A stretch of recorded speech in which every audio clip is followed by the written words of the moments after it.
नाशिकच्या Deolali camp police ठाण्यात सहाय्यक पोलीस निरीक्षक पदावर कार्यरत असलेल्या कुंदन सोनोने या अधिकाऱ्याचा अपघाती मृत्यू झाला। गुरुवारी सायंकाळी 6च्या सुमारास सोनोने कर्तव्य बजावून घरी जात असताना वडनेर रोड परिसरात लष्करच्या पेट्रोल पंपाजवळ लष्करच्या टेम्पोच्या सोनोनेच्या दुचाकीला धक्का लागल्याने सोनोने खाली पडून गंभीर जखमी झाले।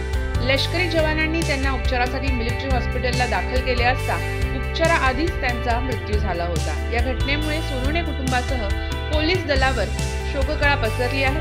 अपघाताबाबत अधिक माहिती सध्या सुरू आहे। दरम्यान मिळालेल्या माहितीनुसार देवळाली कॅम्प पोलीस ठाण्यात मागील 3 महिन्यांपासून API पदावर कुंदन सोनोने कार्यरत होते। दिवसभरातील कर्तव्य बजावून झाल्यानंतर ते गुरुवारी सायंकाळी 5 वाजण्याच्या सुमारास आपल्या दुचाकीने घराकडे निघाले असतानाच वडनेर रोड परिसरात लष्करच्या पेट्रोल पंपाजवळ सोनोने यांच्या दुचाकीवरील नियंत्रण सुटल्याने ते थेट लष्करच्या ट्रकच्या चाकाच्या पाठीमागून खाली शिरले। अपघात झाल्याचे लक्षात येताच चालकाने जागीच ब्रेक लावला।